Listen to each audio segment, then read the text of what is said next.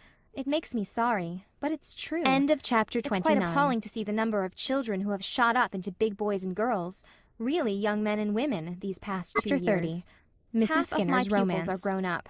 It makes me feel awfully Anne old stepped to off see the them train in the at Valley places you Road and I Station our and mates looked used about to fill. see if anyone had come to meet her. Anne laughed and She was to sighed. board with a She certain felt Miss very Janet old Sweet, and mature but and she saw no wise, one who answered which in the showed how least young to she her was. preconception of that lady, She told herself as formed from that she Esther's longed letter. greatly to go back to those The only dear person merry in sight days was an when elderly life was woman, seen through a sitting in a rosy mist wagon of with hope mail and bags illusion, piled around her. and possessed an 200 would have been a something that had charitable passed away guess at her forever. weight. Where was Her it now? face was as The round glory and red the as a dream. harvest moon, and almost So as wags the featureless. world away. She wore a tight, Gilbert black cashmere practically, and a dress trifle made in the absently. fashion of 10 years Anne ago, wondered if he were a thinking little of dusty black Christine. straw hat trimmed with Avonlea bows of was yellow going to be ribbon, so and lonely faded now, black lace with mitts. Diana gone. Here, you. She called, End of waving her chapter whip at 29. Anne. Are you the new Valley Road School, ma'am? Yes. Well, I thought so. Valley Road is noted for its good-looking schoolma'ams, just as Millersville is noted for its homely ones. Janet Sweet asked me this morning if I could bring you out. I said, certain I can, if she don't mind being scrunched up, Sam. This rig of mine's kind of small for the mail bags, and I'm some heftier than Thomas. Just wait, miss, till I shift these bags a bit, and I'll tuck you in somehow. It's only 2 miles to Janet's.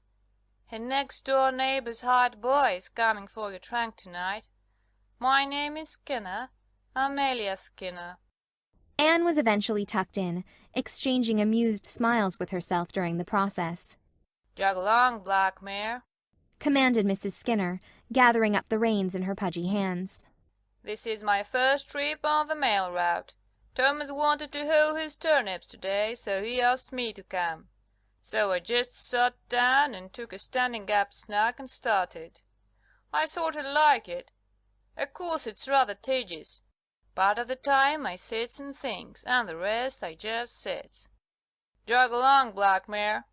I want to get home early. Thomas is terrible lonesome when I'm away. You see, we haven't been married very long." "Oh," said Anne politely. "Just a month. Thomas courted me for quite a spell, though. It was real romantic." Anne tried to picture Mrs. Skinner on speaking terms with romance, and failed. "Oh," she said again. "Yes, you see, there was another man after me. Jog along, black mare. I'd been a widow so long, folks had given up expecting me to marry again.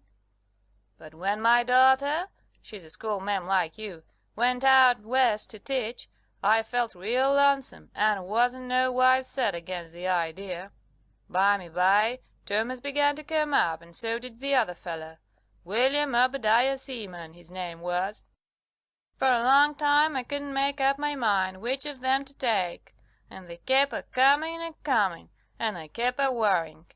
You see, W.O. was rich, he had a fine place, and carried considerable style. He was by far the best match. Jog along, black mare." "Why didn't you marry him?" asked Anne. "Well, you see, he didn't love me," answered Mrs. Skinner solemnly. Anne opened her eyes widely and looked at Mrs. Skinner, but there was not a glint of humor on that lady's face. Evidently Mrs. Skinner saw nothing amusing in her own case. "He'd been a widow man for 3 years, and his sister kept house for him. Then she got married, and he just wanted someone to look after his house. It was worth looking after, too, mind you that. It's a handsome house. Jog along, black mare. As for Thomas, he was poor, and if his house didn't leak in dry weather, it was about all that could be said for it, though it looks kind of picturesque. But you see, I loved Thomas, and I didn't care 1 red cent for W.O. So I argued it out with myself. 'Sarah Crowe,' say I, my first was a crow, 'you can marry your rich man if you like, but you won't be happy. Folks can't get along together in this world without a little bit of love. You'd just better tie up to Thomas, for he loves you and you love him, and nothing else ain't going to do you. Jog along, black mare.' So I told Thomas I'd take him. All the time I was getting ready, I never dared to drive past W.O.'s place for fear the sight of that fine house of his would put me in the swithers again. But now I never think of it at all, and I'm just that comfortable and happy with Thomas. Jog along, black mare." "How did William Obadiah take it?" queried Anne. "Oh, he rampessed a bit, but he's going to see a skinny old maid in Millersville now, and I guess she'll take him fast enough. She'll make him a better wife than his first did. W.O. never wanted to marry her. He just asked her to marry him 'cause his father wanted him to, never dreaming but that she'd say no. But, mind you, she said yes. There was a predicament for you. Jog along, black mare. She was a great housekeeper, but most awful mean. She wore the same bonnet for 18 years. Then she got a new one, and W.O. met her on the road and didn't know her. Jog along, black mare. I feel that I'd a narrow escape. I might have married him and been most awful miserable, like my poor cousin Jane Ann. Jane Ann married a rich man she didn't care anything about, and she hasn't the life of a dog. She come to see me last week and says she, 'Sarah Skinner, I envy you.'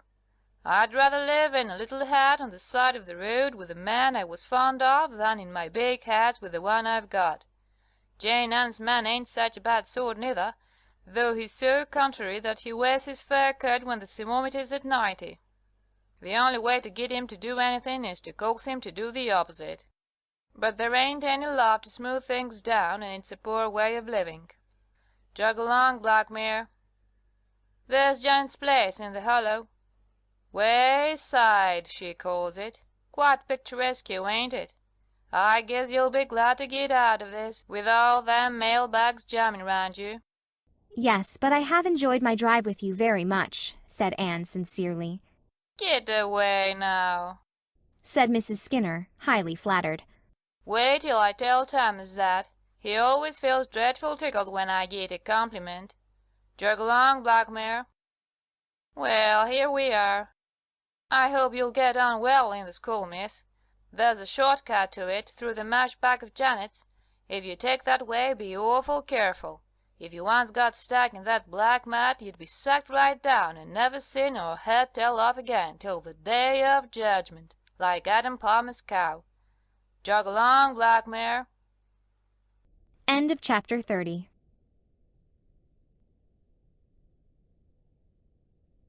Chapter 31. Anne to Philippa. Anne Shirley to Philippa Gordon, greeting. Well, beloved, it's high time I was writing you. Here I am, installed once more as a country schoolma'am at Valley Road, boarding at Wayside, the home of Miss Janet Sweet. Janet is a dear soul and very nice-looking. Tall, but not over-tall. Stoutish, yet with a certain restraint of outline, suggestive of a thrifty soul who is not going to be over-lavish even in the matter of avoirdupois. She has a knot of soft, crimpy brown hair with a thread of grey in it, a sunny face with rosy cheeks, and big, kind eyes as blue as forget-me-nots. Moreover, she is one of those delightful, old-fashioned cooks who don't care a bit if they ruin your digestion, as long as they can give you feasts of fat things. I like her, and she likes me. Principally, it seems, because she had a sister named Anne who died young. "I'm real glad to see you," she said briskly, when I landed in her yard. "My, you don't look a mite like I expected. I was sure you'd be dark. My sister Anne was dark. And here you're red-headed."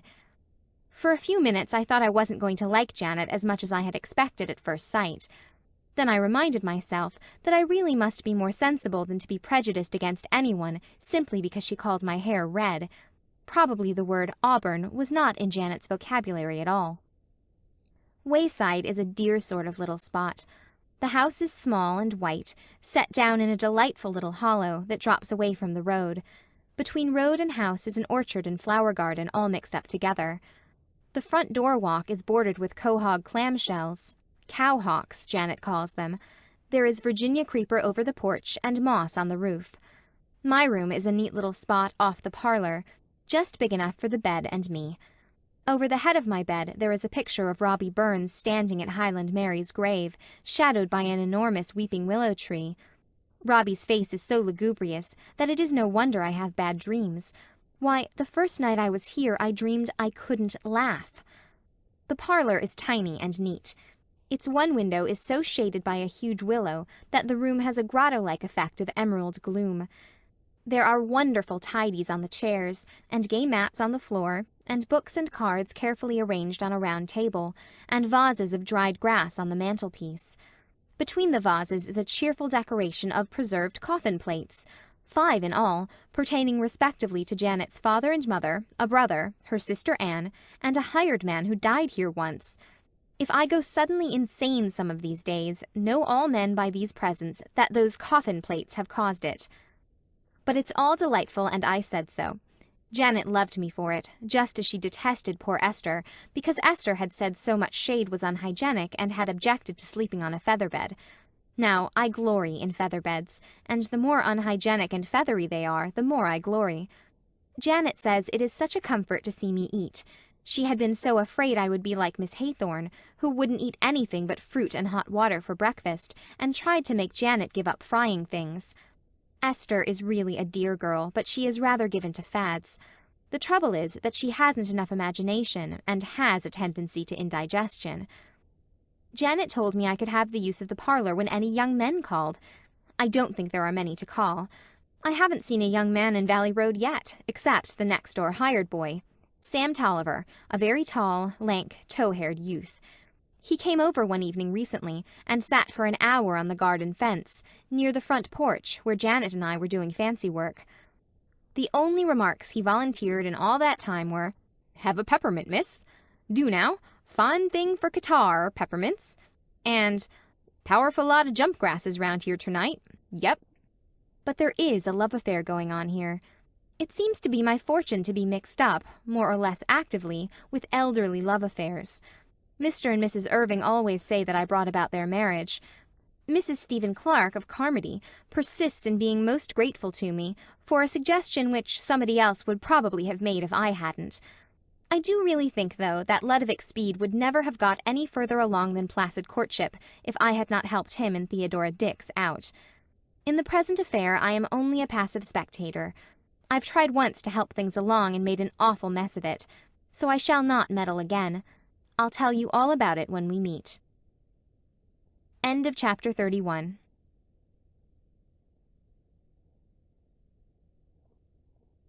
Chapter 32. Tea with Mrs. Douglas. On the first Thursday night of Anne's sojourn in Valley Road, Janet asked her to go to prayer meeting. Janet blossomed out like a rose to attend that prayer meeting.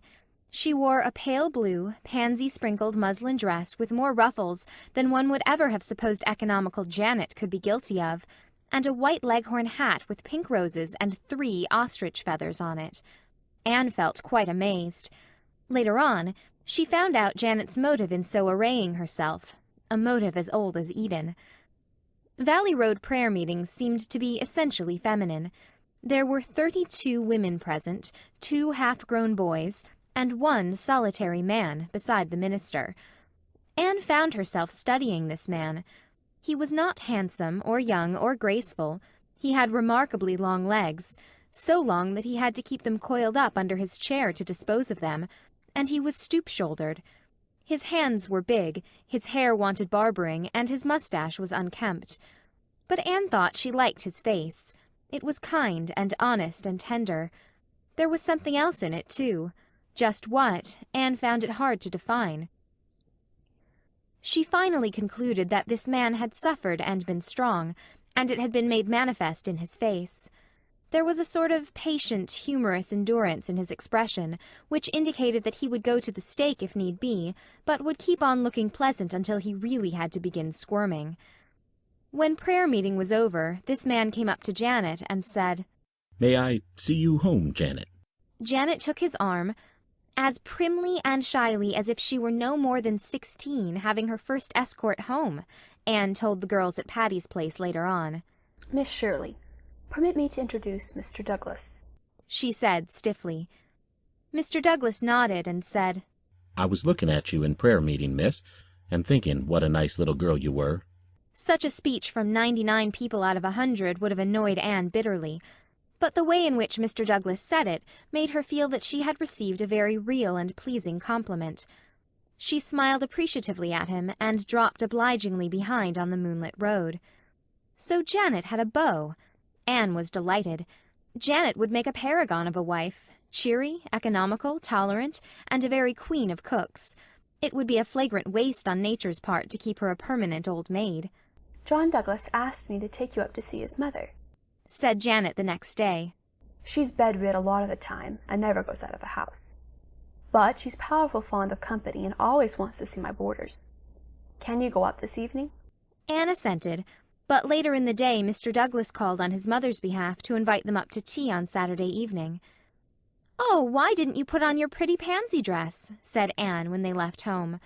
It was a hot day, and poor Janet, between her excitement and her heavy black cashmere dress, looked as if she were being broiled alive. "Old Mrs. Douglas would think it terrible frivolous and unsuitable, I'm afraid. John likes that dress, though," she added wistfully. The old Douglas homestead was half a mile from Wayside, cresting a windy hill. The house itself was large and comfortable, old enough to be dignified, and girdled with maple groves and orchards. There were big, trim barns behind it, and everything bespoke prosperity. Whatever the patient endurance in Mr. Douglas's face had meant, it hadn't, so Anne reflected, meant debts and duns. John Douglas met them at the door and took them into the sitting-room, where his mother was enthroned in an armchair. Anne had expected old Mrs. Douglas to be tall and thin, because Mr. Douglas was. Instead, she was a tiny scrap of a woman, with soft pink cheeks, mild blue eyes, and a mouth like a baby's. Dressed in a beautiful, fashionably made black silk dress, with a fluffy white shawl over her shoulders, and her snowy hair surmounted by a dainty lace cap, she might have posed as a grandmother doll. "How do you do, Janet dear?" she said sweetly. "I am so glad to see you again, dear." She put up her pretty old face to be kissed. "And this is our new teacher? I am delighted to meet you. My son has been singing your praises until I'm half jealous, and I'm sure Janet ought to be wholly so." Poor Janet blushed. Anne said something polite and conventional, and then everybody sat down and made talk. It was hard work, even for Anne, for nobody seemed at ease except old Mrs. Douglas, who certainly did not find any difficulty in talking.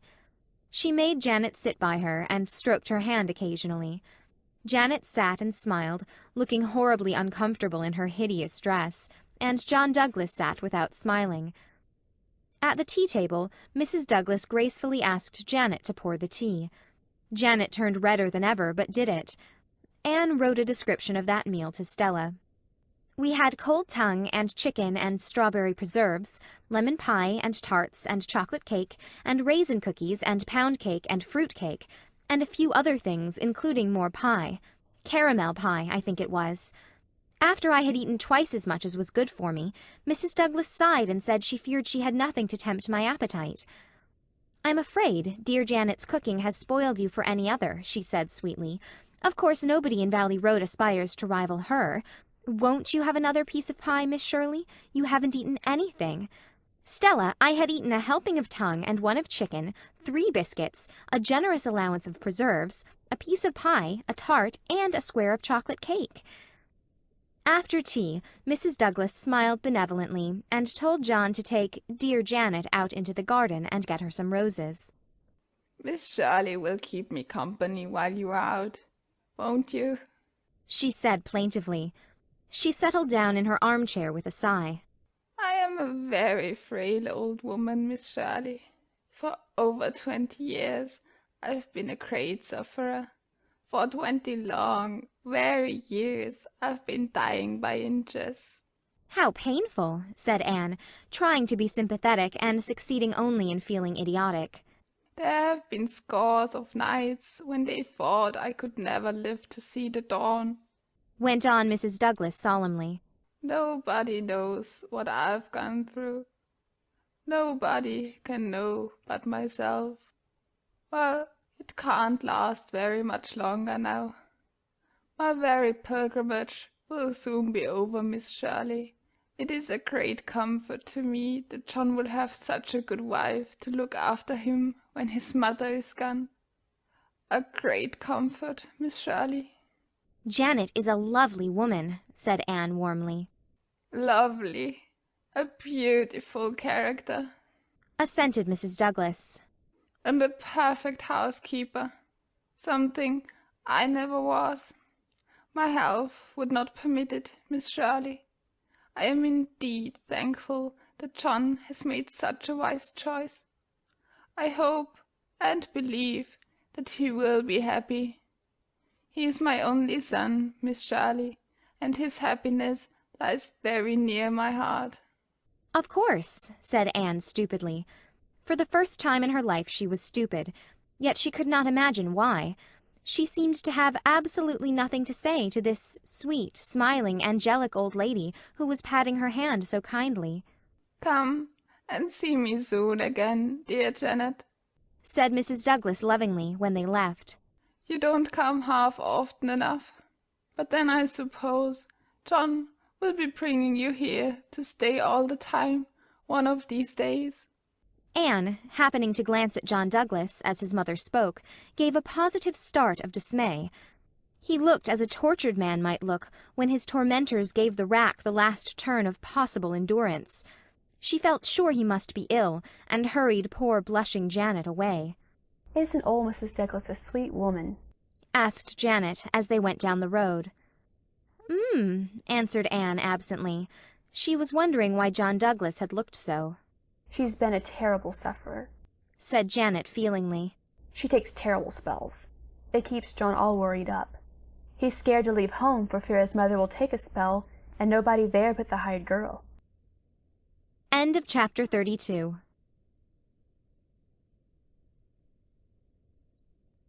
Chapter 33. He just kept coming and coming. 3 days later, Anne came home from school and found Janet crying. Tears and Janet seemed so incongruous that Anne was honestly alarmed. "Oh, what is the matter?" she cried anxiously. I'm 40 today," sobbed Janet.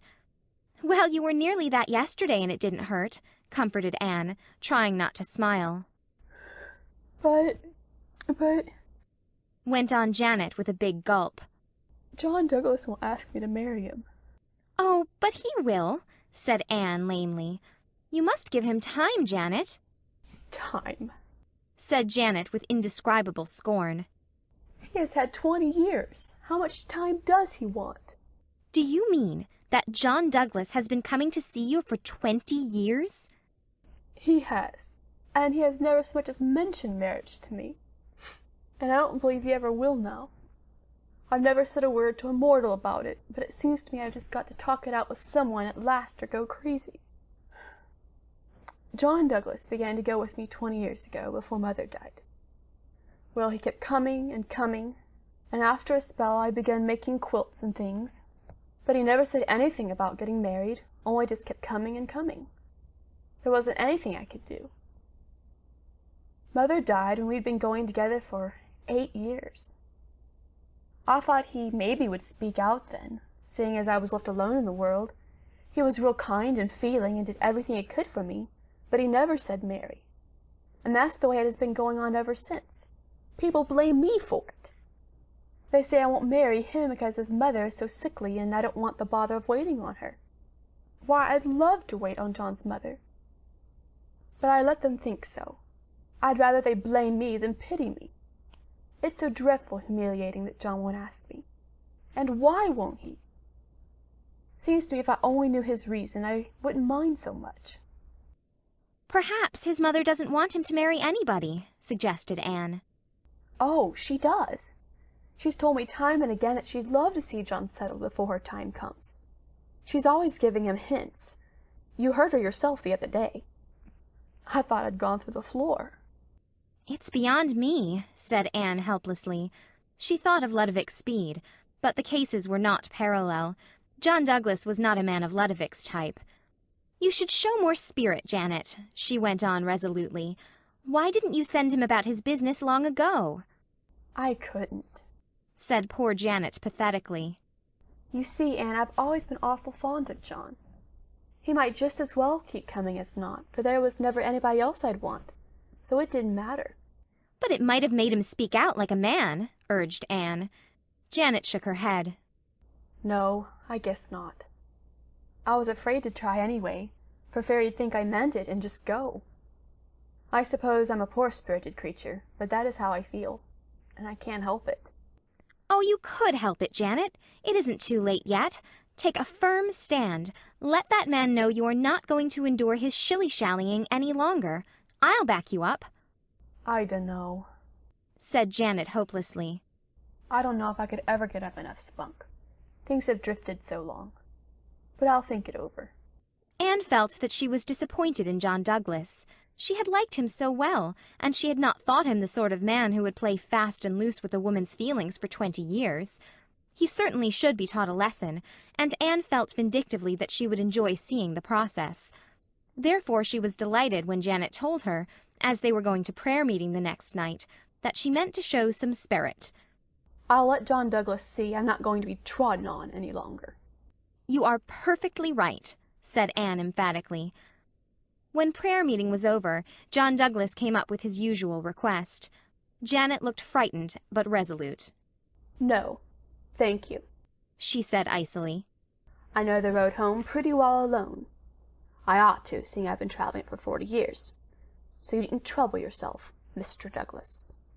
Anne was looking at John Douglas, and in that brilliant moonlight she saw the last twist of the rack again. Without a word he turned and strode down the road. "Stop! Stop!" Anne called wildly after him, not caring in the least for the other dumbfounded onlookers. "Mr. Douglas, stop! Come back!" John Douglas stopped, but he did not come back. Anne flew down the road, caught his arm, and fairly dragged him back to Janet. "You must come back," she said imploringly.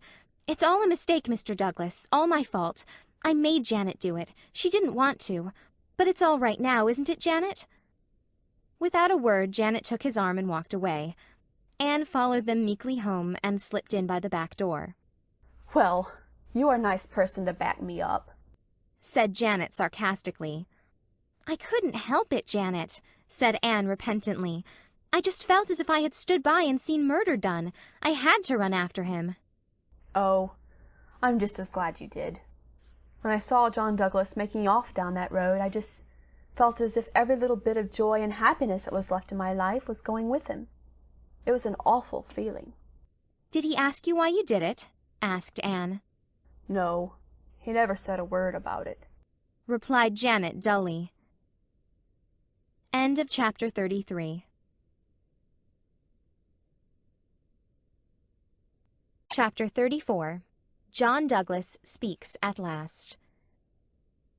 Anne was not without a feeble hope that something might come of it after all. But nothing did. John Douglas came and took Janet driving, and walked home from prayer meeting with her, as he had been doing for 20 years, and as he seemed likely to do for 20 years more. The summer waned. Anne taught her school and wrote letters and studied a little. Her walks to and from school were pleasant. She always went by way of the swamp. It was a lovely place. A boggy soil, green with the greenest of mossy hillocks. A silvery brook meandered through it, and spruces stood erectly, their boughs a trail with gray-green mosses, their roots overgrown with all sorts of woodland lovelinesses. Nevertheless, Anne found life in Valley Road a little monotonous. To be sure, there was one diverting incident.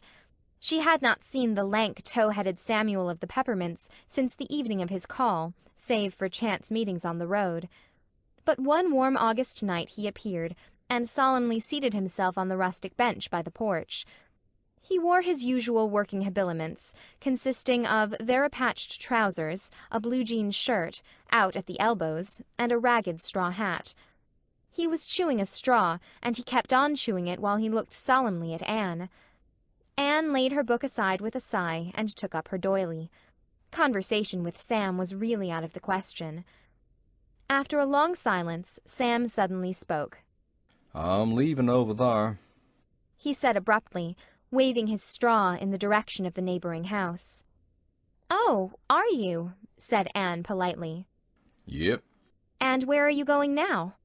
"Wall, I've been thinking some of getting a place of my own.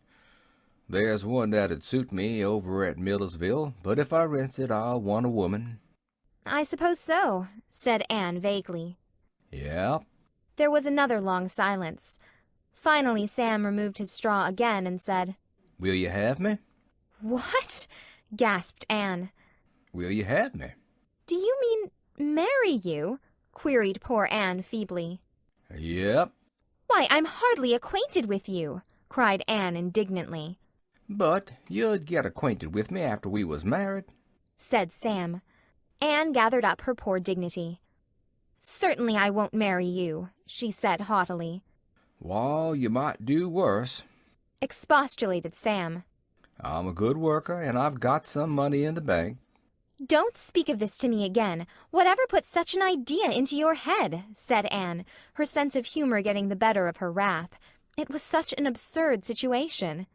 "You're a likely-looking girl, and have a right smart way of stepping," said Sam. "I don't want no lazy woman. Think it over. I won't change my mind yet awhile. While I must be getting. Gotta milk the cows." Anne's illusions concerning proposals had suffered so much of late years that there were few of them left. so she could laugh wholeheartedly over this one, not feeling any secret sting. She mimicked poor Sam to Janet that night, and both of them laughed immoderately over his plunge into sentiment. One afternoon, when Anne's sojourn in Valley Road was drawing to a close, Alec Ward came driving down to Wayside in hot haste for Janet. "They want you at the Douglas place, quick," he said. "I really believe old Mrs. Douglas is going to die at last, after pretending to do it for 20 years. Janet ran to get her hat. Anne asked if Mrs. Douglas was worse than usual. "She's not half as bad," said Alec solemnly. "and that's what makes me think it's serious. Other times she'd be screaming and throwing herself all over the place. This time she's lying still and mum. When Mrs. Douglas is mum, she is pretty sick, you bet." "You don't like old Mrs. Douglas?" said Anne curiously. "I like cats as is cats. I don't like cats as is women," was Alec's cryptic reply. Janet came home in the twilight. "Mrs. Douglas is dead," she said wearily. "She died soon after I got there. She just spoke to me once. 'I suppose you'll marry John now,' she said. It cut me to the heart, Anne, to think John's own mother thought I wouldn't marry him because of her. I couldn't say a word either. There were other women there. I was thankful John had gone out." Janet began to cry drearily. But Anne brewed her a hot drink of ginger tea to her comforting. To be sure, Anne discovered later on that she had used white pepper instead of ginger, but Janet never knew the difference.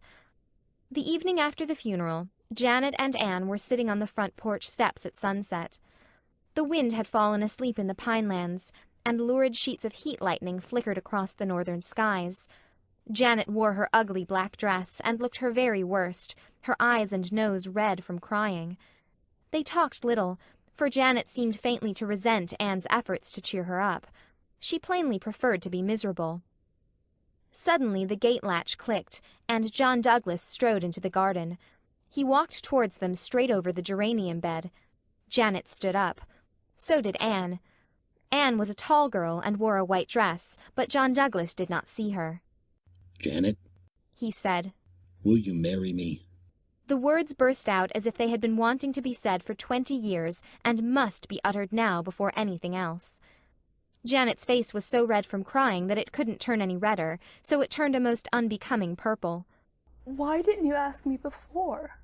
she said slowly. "I couldn't. She made me promise not to. Mother made me promise not to. 19 years ago she took a terrible spell. We thought she couldn't live through it.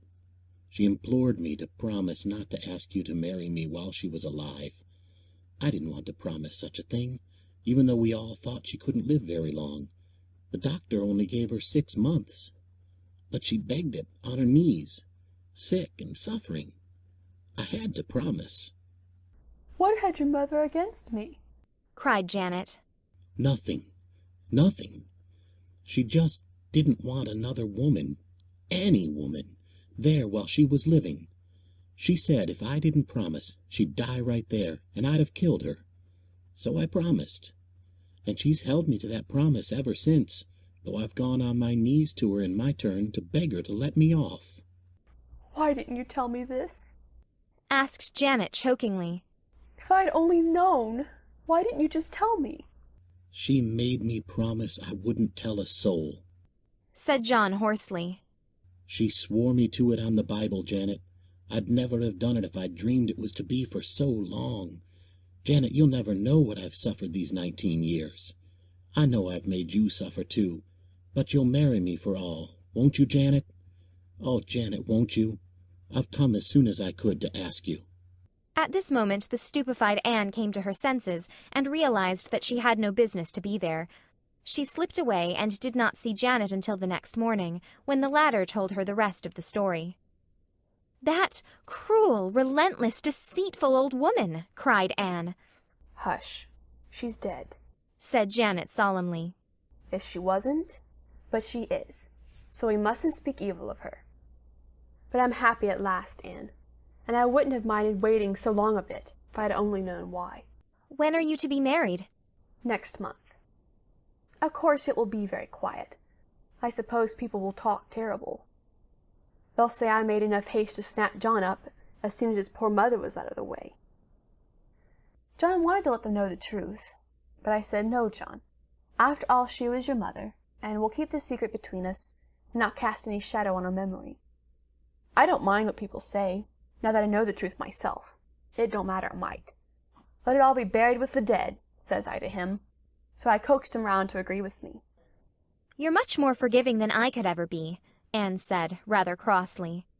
"You'll feel differently about a good many things when you get to be my age," said Janet tolerantly. "That's one of the things we learn as you grow older, how to forgive. It comes easier at 40 than it did at 20. End of chapter 34.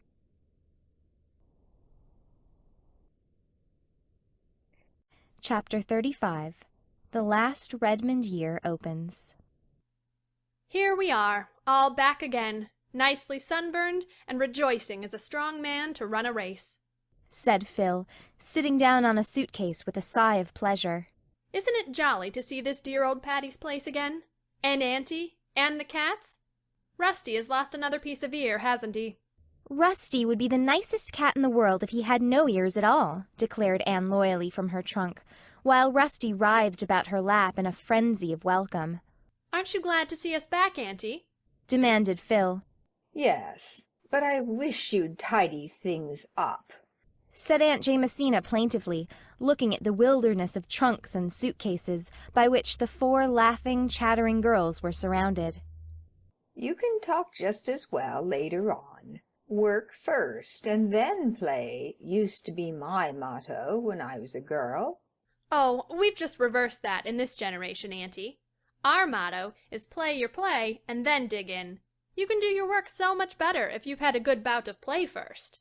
"If you are going to marry a minister," said Aunt Jamesina, picking up Joseph and her knitting and resigning herself to the inevitable with the charming grace that made her the queen of house-mothers, "you will have to give up such expressions as dig in."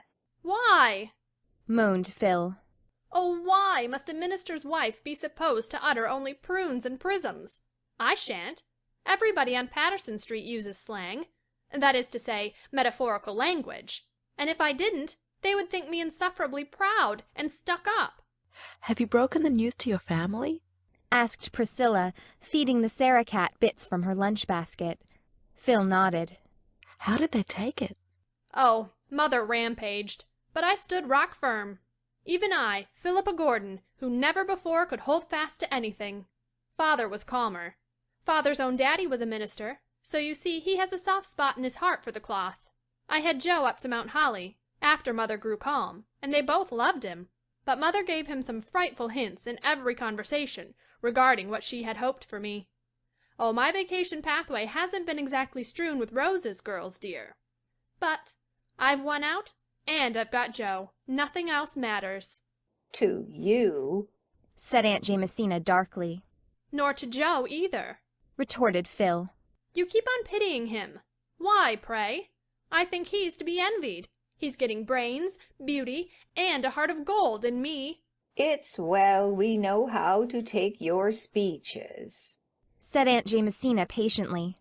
"I hope you don't talk like that before strangers. What would they think?" "Oh, I don't want to know what they think. I don't want to see myself as others see me. I'm sure it would be horribly uncomfortable most of the time. I don't believe Burns was really sincere in that prayer either." "Oh, I dare say we all pray for some things that we really don't want, if we were only honest enough to look into our hearts," owned Aunt Jamesina candidly. "I've a notion that such prayers don't rise very far. I used to pray that I might be enabled to forgive a certain person, but I know now I really didn't want to forgive her. When I finally got that I did want to, I forgave her without having to pray about it." "I can't picture you as being unforgiving for long," said Stella. "Oh, I used to be, but holding spite doesn't seem worthwhile when you get along in years." "That reminds me," said Anne, and told the tale of John and Janet. "And now tell us about that romantic scene you hinted so darkly at in one of your letters," demanded Phil. Anne acted out Samuel's proposal with great spirit. The girls shrieked with laughter, and Aunt Jamesina smiled. "It isn't good taste to make fun of your beaux," she said severely. "But," she added calmly, "I always did it myself." Tell us about your beaux, Auntie, entreated Phil. You must have had any number of them. "They're not in the past tense," retorted Aunt Jamesina. "I've got them yet. There are 3 old widowers at home who have been casting sheep's eyes at me for some time. You children needn't think you own all the romance in the world." Widowers and sheep's eyes don't sound very romantic, Auntie. "Well, no, but young folks aren't always romantic either. Some of my beaux certainly weren't. I used to laugh at them scandalous poor boys. There was Jim Elwood. He was always in a sort of daydream. Never seemed to sense what was going on. He didn't wake up to the fact that I'd said no till a year after I'd said it. When he did get married, his wife fell out of the sleigh one night when they were driving home from church, and he never missed her. Then there was Dan Winston. He knew too much. He knew everything in this world, and most of what is in the next. He could give you an answer to any question, even if you asked him when the Judgment Day was to be. Milton Edwards was real nice, and I liked him, but I didn't marry him. For one thing, he took a week to get a joke through his head, and for another, he never asked me. Horatio Reeve was the most interesting beau I ever had, but when he told a story, he dressed it up so that you couldn't see it for frills. I never could decide whether he was lying or just letting his imagination run loose. And what about the others, Auntie? "Go away and unpack," said Aunt Jamesina, waving Joseph at them by mistake for a needle. "The others were too nice to make fun of. I shall respect their memory. There's a box of flowers in your room, Anne. They came about an hour ago." After the first week, the girls of Patty's Place settled down to a steady grind of study, for this was their last year at Redmond, and graduation honors must be fought for persistently. Anne devoted herself to English, Priscilla pored over classics, and Philippa pounded away at mathematics. Sometimes they grew tired, sometimes they felt discouraged, sometimes nothing seemed worth the struggle for it. In one such mood, Stella wandered up to the blue room one rainy November evening.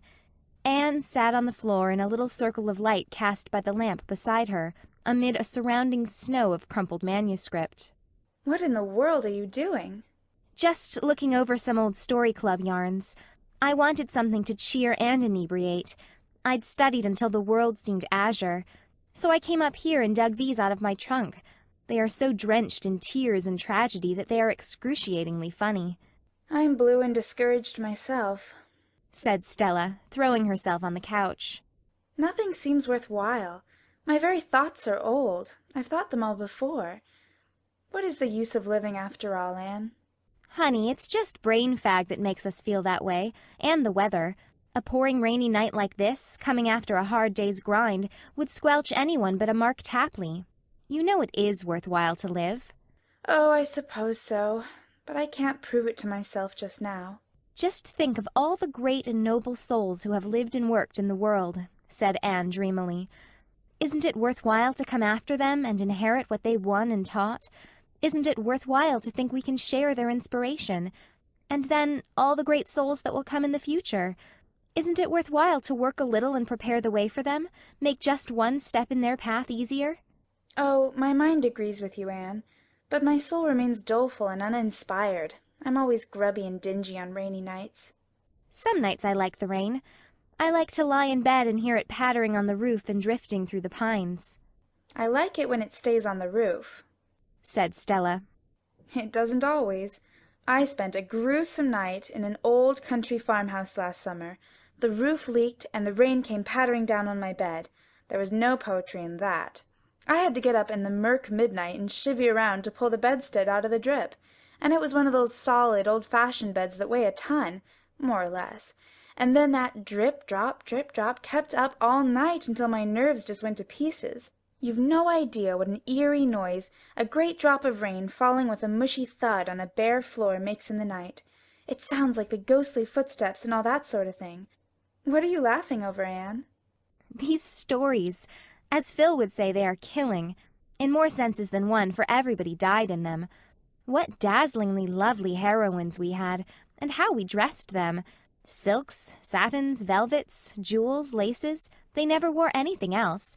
Here is one of Jane Andrews' stories, depicting her heroine as sleeping in a beautiful white satin nightdress trimmed with seed pearls." "Go on," said Stella. "I begin to feel that life is worth living, as long as there's a laugh in it." Here's one I wrote. "My heroine is disporting herself at a ball, glittering from head to foot with large diamonds of the first water. But what booted beauty or rich attire? The paths of glory lead but to the grave. They must either be murdered or die of a broken heart. There was no escape for them." "Let me read some of your stories." "Well, here's my masterpiece. Note its cheerful title, My Graves. I shed quarts of tears while writing it, and the other girls shed gallons while I read it. Jane Andrews' mother scolded her frightfully because she had so many handkerchiefs in the wash that week. It's a harrowing tale of the wanderings of a Methodist minister's wife. I made her a Methodist because it was necessary that she should wander. She buried a child every place she lived in. There were 9 of them, and their graves were severed far apart, ranging from Newfoundland to Vancouver. I described the children, pictured their several deathbeds, and detailed their tombstones and epitaphs. I had intended to bury the whole 9, but when I had disposed of 8, my invention of horrors gave out, and I permitted the 9th to live as a hopeless cripple."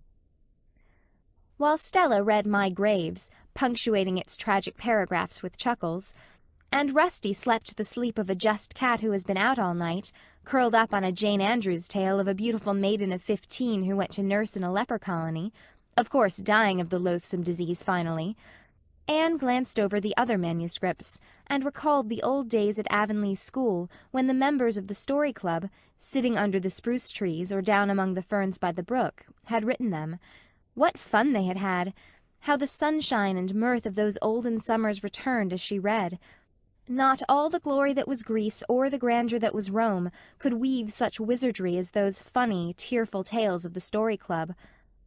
Among the manuscripts, Anne found one written on sheets of wrapping paper. A wave of laughter filled her grey eyes as she recalled the time and place of its genesis. It was the sketch she had written the day she fell through the roof of the Cobb duck house on the Tory road. Anne glanced over it, then fell to reading it intently. It was a little dialogue between asters and sweet peas, wild canaries in the lilac bush, and the guardian spirit of the garden. After she had read it, she sat, staring into space, and when Stella had gone, she smoothed out the crumpled manuscript. "I believe I will," she said resolutely. End of chapter 35.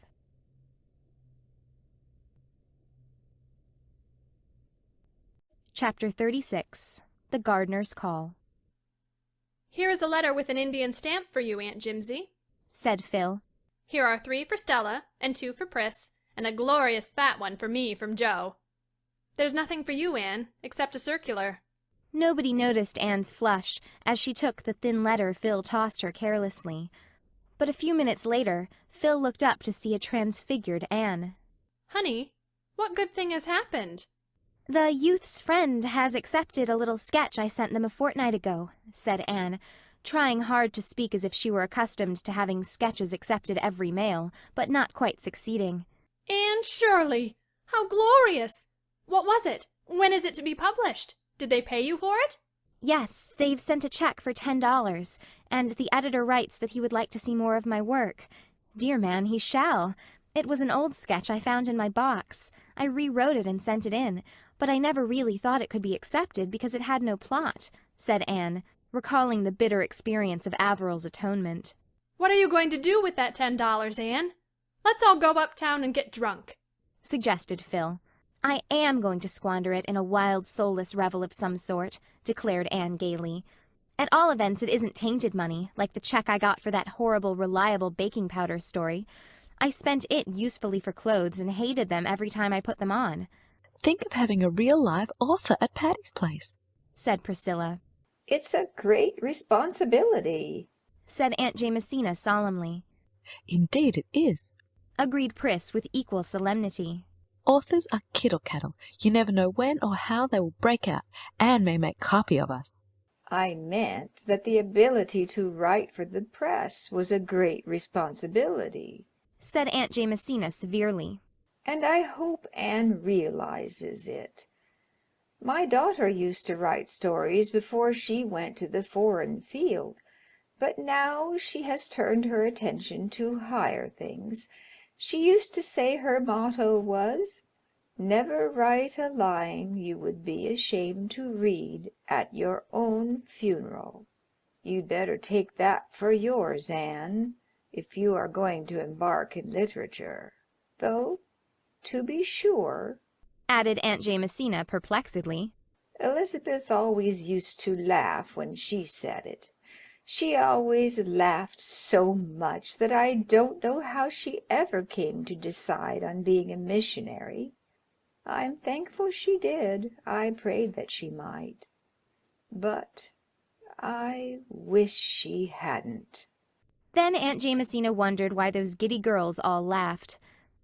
Anne's eyes shone all that day. Literary ambitions sprouted and budded in her brain. Their exhilaration accompanied her to Jenny Cooper's walking party, and not even the sight of Gilbert and Christine, walking just ahead of her and Roy, could quite subdue the sparkle of her starry hopes.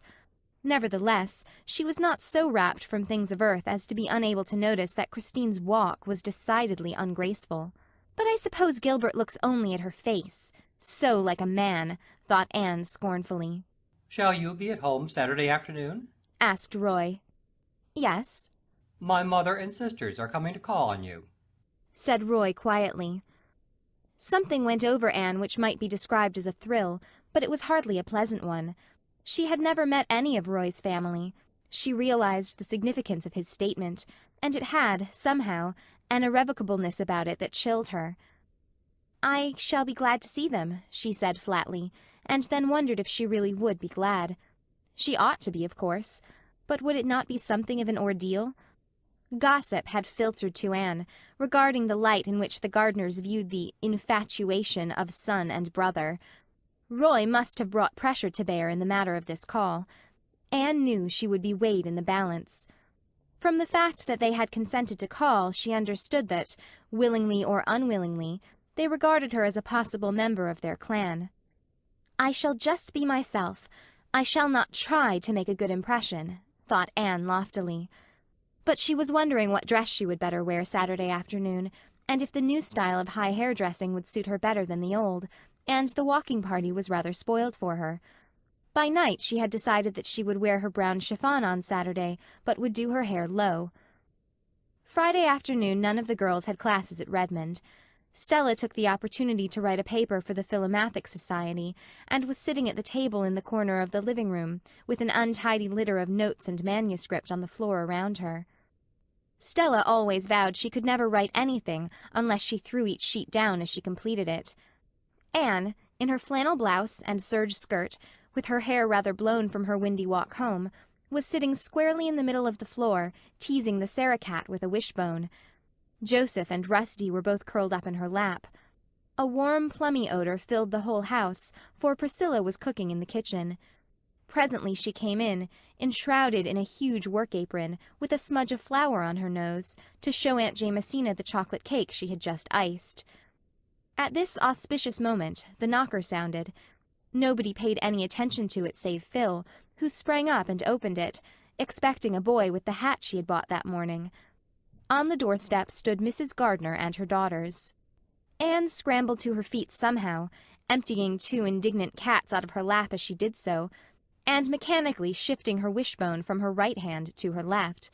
Priscilla, who would have had to cross the room to reach the kitchen door, lost her head, wildly plunged the chocolate cake under a cushion on the Inglenook sofa, and dashed upstairs. Stella began feverishly gathering up her manuscript. Only Aunt Jamesina and Phil remained normal. Thanks to them, everybody was soon sitting at ease, even Anne. Priscilla came down, apronless and smudgeless, Stella reduced her corner to decency, and Phil saved the situation by a stream of ready small talk. Mrs. Gardner was tall and thin and handsome, exquisitely gowned, cordial, with a cordiality that seemed a trifle forced. Aileen Gardner was a younger edition of her mother, lacking the cordiality. She endeavoured to be nice, but succeeded only in being haughty and patronizing. Dorothy Gardner was slim and jolly and rather tomboyish. Anne knew she was Royal's favourite sister and warmed to her. She would have looked very much like Royal if she had had dreamy dark eyes instead of roguish hazel ones. Thanks to her and Phil, the call really went off very well, except for a slight sense of strain in the atmosphere, and 2 rather untoward incidents. Rusty and Joseph, left to themselves, began a game of chase, and sprang madly into Mrs. Gardner's silken lap and out of it in their wild career. Mrs. Gardner lifted her lorgnette and gazed after their flying forms as if she had never seen cats before, and Anne, choking back slightly nervous laughter, apologized as best she could. "You are fond of cats?" said Mrs. Gardner, with a slight intonation of tolerant wonder. Anne, despite her affection for Rusty, was not especially fond of cats, but Mrs. Gardner's tone annoyed her. Inconsequently, she remembered that Mrs. John Blythe was so fond of cats that she kept as many as her husband would allow. "They are adorable animals, aren't they?" she said wickedly. "I have never liked cats," said Mrs. Gardner remotely. "I love them," said Dorothy. "They're so nice and selfish. Dogs are too good and unselfish. They make me feel uncomfortable.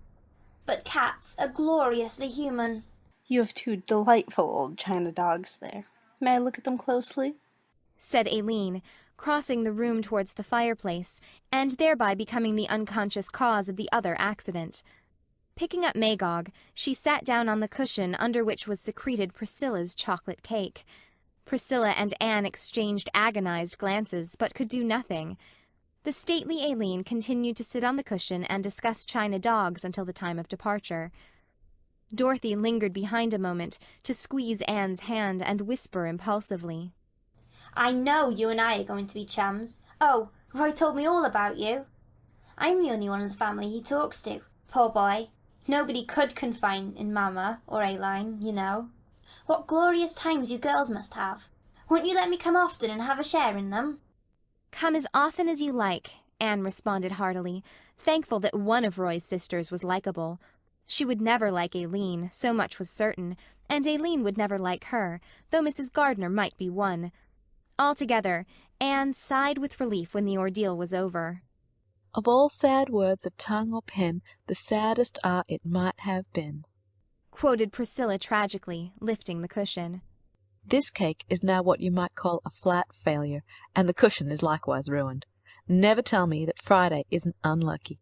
People who send word they are coming on Saturday shouldn't come on Friday, said Aunt Jamesina.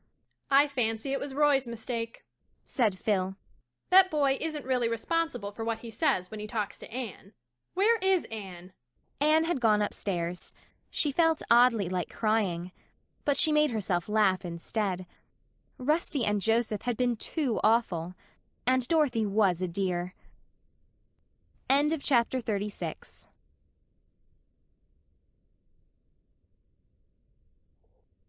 Chapter 37. Full-fledged B.A.'s.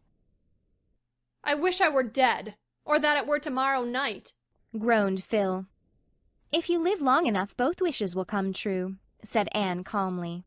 "It's easy for you to be serene. You're at home in philosophy. I'm not, and when I think of that horrible paper tomorrow, I quail. If I should fail in it, what would Joe say?" "You won't fail. How did you get on in Greek today?" "I don't know. Perhaps it was a good paper. and perhaps it was bad enough to make Homer turn over in his grave. I've studied and mulled over notebooks until I'm incapable of forming an opinion of anything. How thankful little Phil will be when all this examinating is over." Examinating? I never heard such a word. "Well, haven't I as good a right to make a word as anyone else?" demanded Phil. Words aren't made, they grow, said Anne. Never mind. I begin faintly to discern clear water ahead where no examination breakers loom. Girls, can you realize that our Redmond life is almost over? I can't, said Anne sorrowfully. It seems just yesterday that Priss and I were alone in that crowd of freshmen at Redmond, and now we are seniors in our final examinations. Potent, wise, and reverend seniors, quoted Phil. Do you suppose we really are any wiser than when we came to Redmond? You don't act as if you were by times, said Aunt Jamesina severely. Oh, Aunt Jimsy, haven't we been pretty good girls? Take us by and large, these 3 winters you've mothered us, pleaded Phil. You've been 4 of the dearest, sweetest, goodest girls that ever went together through college, averred Aunt Jamesina, who never spoiled a compliment by misplaced economy. But I mistrust you haven't any too much sense yet. It's not to be expected, of course.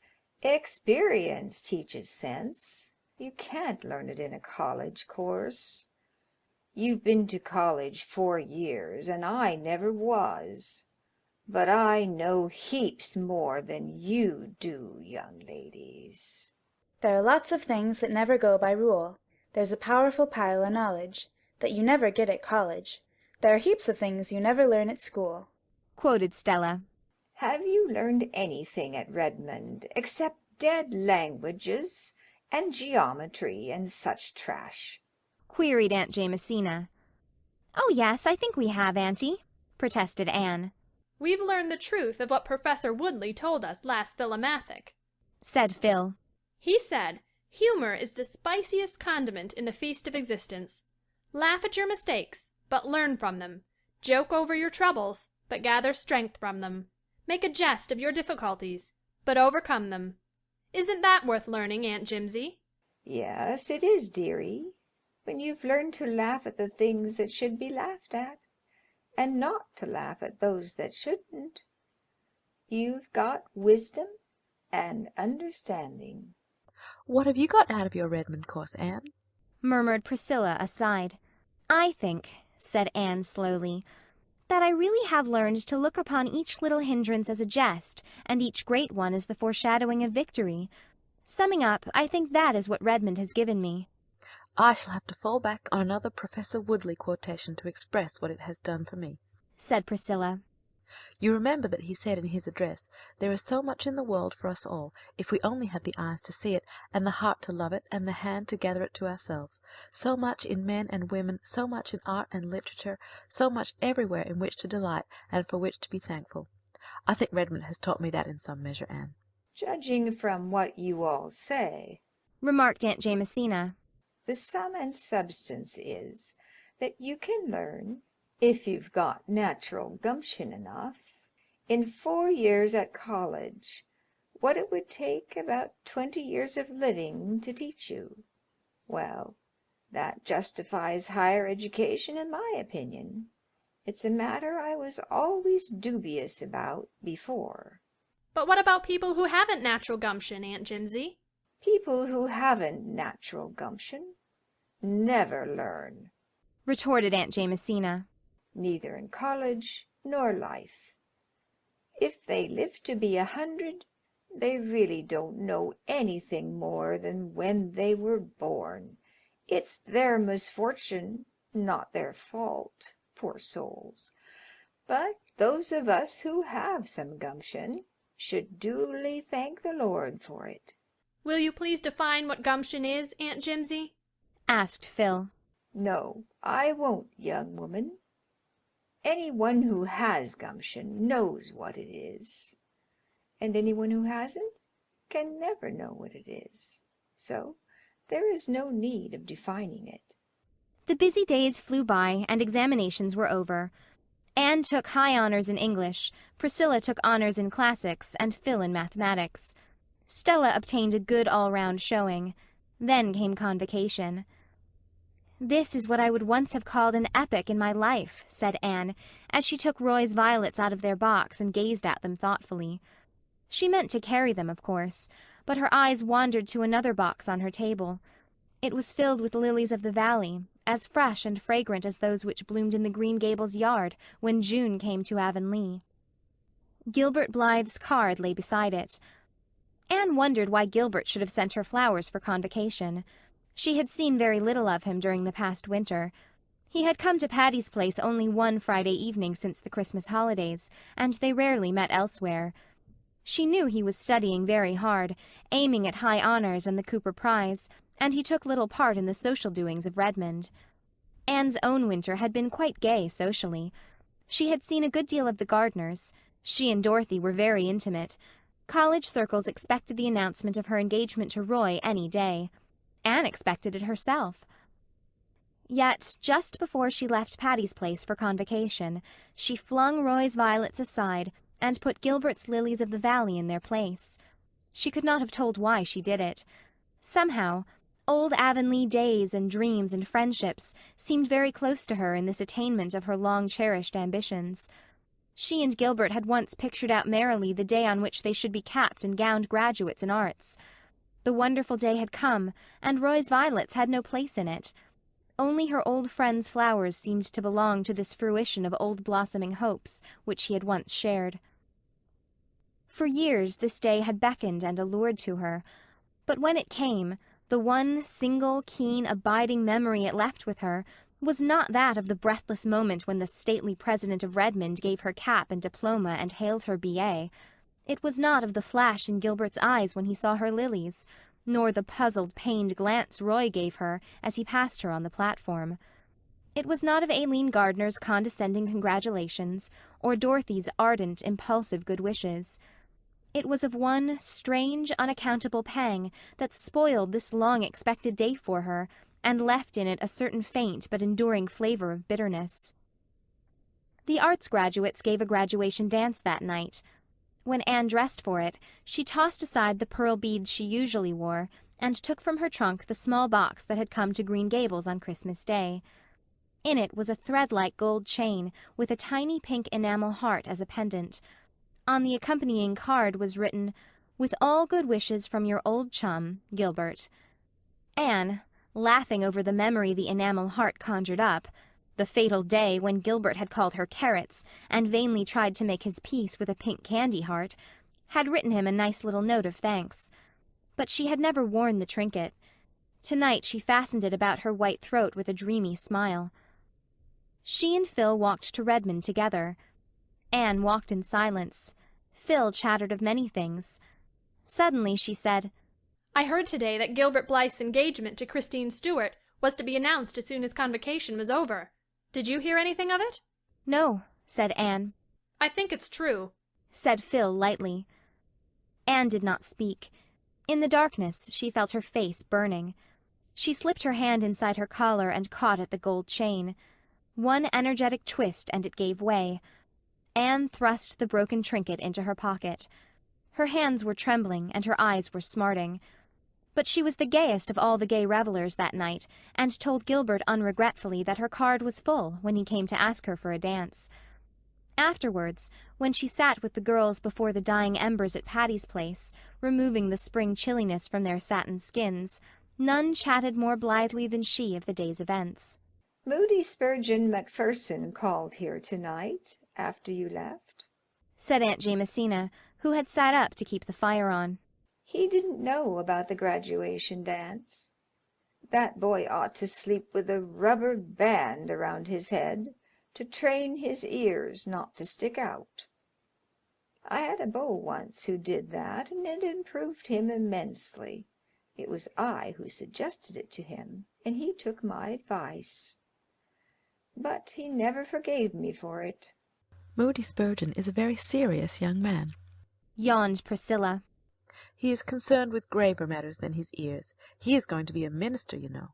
"Well, I suppose the Lord doesn't regard the ears of a man."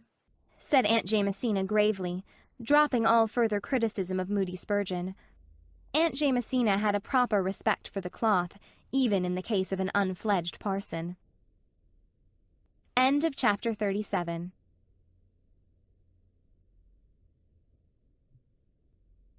Chapter 38. False Dawn. Just imagine! This night week I'll be in Avonlea. Delightful thought, said Anne, bending over the box in which she was packing Mrs. Rachel Lynde's quilts. But just imagine! This night week I'll be gone forever from Patty's Place. Horrible thought. I wonder if the ghost of all our laughter will echo through the maiden dreams of Miss Patty and Miss Maria, speculated Phil. Miss Patty and Miss Maria were coming home, after having trotted over most of the habitable globe. "We'll be back the second week in May," wrote Miss Patty. "I expect Patty's Place will seem rather small after the Hall of the Kings at Karnak, but I never did like big places to live in, and I'll be glad enough to be home again. When you start traveling late in life, you're apt to do too much of it because you know you haven't much time left, and it's a thing that grows on you. I'm afraid Maria will never be contented again." "I shall leave here my fancies and dreams to bless the next comer," said Anne, looking around the blue room wistfully, her pretty blue room, where she had spent 3 such happy years. She had knelt at its window to pray, and had bent from it to watch the sunset behind the pines. She had heard the autumn raindrops beating against it, and had welcomed the spring robins at its sill. She wondered if old dreams could haunt rooms. If, when one left forever the room where she had joyed and suffered and laughed and wept, something of her, intangible and invisible, yet none the less real, did not remain behind like a voiceful memory. "I think," said Phil, "that a room where one dreams and grieves and rejoices and lives becomes inseparably connected with those processes and acquires a personality of its own. I am sure if I came into this room 50 years from now, it would say, 'Anne, Anne,' to me. What nice times we've had here, honey! What chats and jokes and good chummy jamborees! Oh, dear me! I'm to marry Joe in June, and I know I will be rapturously happy. But just now I feel as if I wanted this lovely Redmond life to go on forever." "I'm unreasonable enough just now to wish that too," admitted Anne. "No matter what deeper joys may come to us later on, we'll never again have just the same delightful, irresponsible existence we've had here. It's over forever, Phil." "What are you going to do with Rusty?" asked Phil, as that privileged pussy padded into the room. "I'm going to take him home with me and Joseph and the Sarah cat," announced Aunt Jamesina, following Rusty. "It would be a shame to separate those cats now that they have learned to live together. It's a hard lesson for cats and humans to learn." "I'm sorry to part with Rusty," said Anne regretfully, "but it would be no use to take him to Green Gables. Marilla detests cats, and Davy would tease his life out. Besides, I don't suppose I'll be home very long. I've been offered the principalship of the Summerside High School." "Are you going to accept it?" asked Phil. I haven't decided yet," answered Anne, with a confused flush. Phil nodded understandingly. Naturally, Anne's plans could not be settled until Roy had spoken. He would soon. There was no doubt of that. And there was no doubt that Anne would say yes when he said, "Will you, please?" Anne herself regarded the state of affairs with a seldom ruffled complacency. She was deeply in love with Roy. True, it was not just what she had imagined love to be. But was anything in life, Anne asked herself wearily, like one's imagination of it? It was the old diamond disillusion of childhood repeated. The same disappointment she had felt when she had first seen the chill sparkle instead of the purple splendor she had anticipated. "That's not my idea of a diamond," she had said. But Roy was a dear fellow, and they would be very happy together, even if some indefinable zest was missing out of life. When Roy came down that evening and asked Anne to walk in the park, everyone at Patty's Place knew what he had come to say, and everyone knew, or thought they knew, what Anne's answer would be. "Anne is a very fortunate girl," said Aunt Jamesina. "I suppose so," said Stella, shrugging her shoulders. "Roy is a nice fellow and all that, but there's really nothing in him." That sounds very like a jealous remark, Stella Maynard, said Aunt Jamesina rebukingly. It does, but I'm not jealous, said Stella calmly. I love Anne, and I like Roy. Everybody says she is making a brilliant match, and even Mrs. Gardner thinks her charming now. It all sounds as if it were made in heaven, but I have my doubts. Make the most of that, Aunt Jamesina. Roy asked Anne to marry him in the little pavilion on the harbour shore where they had talked on the rainy day of their first meeting. Anne thought it very romantic that he should have chosen that spot, and his proposal was as beautifully worded as if he had copied it, as one of Ruby Gillis's lovers had done, out of a deportment of courtship and marriage. The whole effect was quite flawless, and it was also sincere.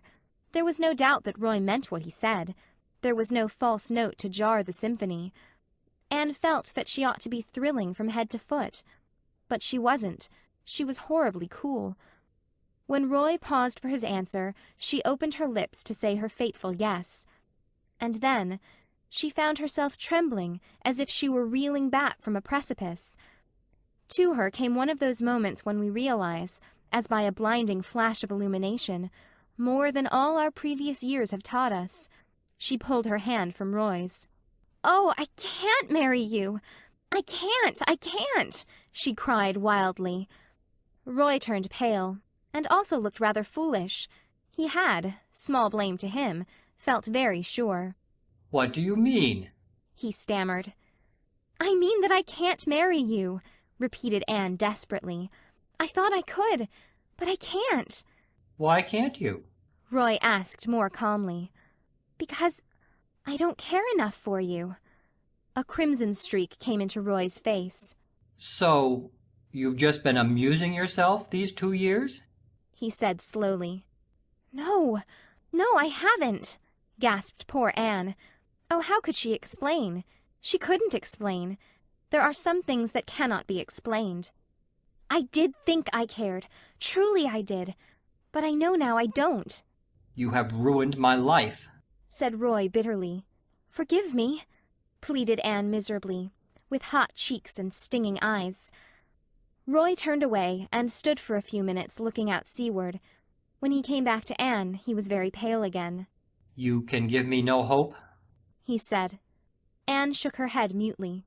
"Then, goodbye," said Roy. "I can't understand it. I can't believe you are not the woman I've believed you to be. But reproaches are idle between us. You are the only woman I can ever love. I thank you for your friendship, at least. Goodbye, Anne." "Goodbye," faltered Anne. When Roy had gone, she sat for a long time in the pavilion, watching a white mist creeping subtly and remorselessly landward up the harbour. It was her hour of humiliation and self-contempt and shame. Their waves went over her. And yet, underneath it all, was a queer sense of recovered freedom. She slipped into Patty's Place in the dusk and escaped to her room, but Phil was there on the window-seat. "Wait," said Anne, flushing to anticipate the scene. "Wait till you hear what I have to say. Phil, Roy asked me to marry him, and I refused." You refused him?" said Phil blankly. "Yes." "Anne Shirley, are you in your senses?" "I think so," said Anne wearily. "Oh, Phil, don't scold me. You don't understand." "I certainly don't understand. You've encouraged Roy Gardner in every way for 2 years, and now you tell me you've refused him. Then you've just been flirting scandalously with him. Anne, I couldn't have believed it of you." "I wasn't flirting with him. I honestly thought I cared up to the last minute. And then, well, I just knew I never could marry him." "I suppose," said Phil cruelly, "that you intended to marry him for his money, and then your better self rose up and prevented you." "I didn't. I never thought about his money. Oh, I can't explain it to you any more than I could to him." "Well, I certainly think you have treated Roy shamefully," said Phil in exasperation. "He's handsome and clever and rich and good. What more do you want?" "I want someone who belongs in my life. He doesn't. I was swept off my feet at first by his good looks and knack of paying romantic compliments, and later on I thought I must be in love, because he was my dark-eyed ideal." I am bad enough for not knowing my own mind, but you are worse," said Phil. "I do know my own mind," protested Anne. "The trouble is, my mind changes, and then I have to get acquainted with it all over again." "Well, I suppose there's no use in saying anything to you." "There is no need, Phil. I'm in the dust. This has spoiled everything backwards. I can never think of Redmond days without recalling the humiliation of this evening. Roy despises me, and you despise me, and I despise myself." "You poor darling," said Phil, melting. "Just come here and let me comfort you. I've no right to scold you. I'd have married Alec or Alonzo if I hadn't met Joe. Oh, Anne, things are so mixed up in real life. They aren't clear-cut and trimmed off, as they are in novels." "I hope that no one will ever again ask me to marry him as long as I live," sobbed poor Anne, devoutly believing that she meant it. End of chapter 38.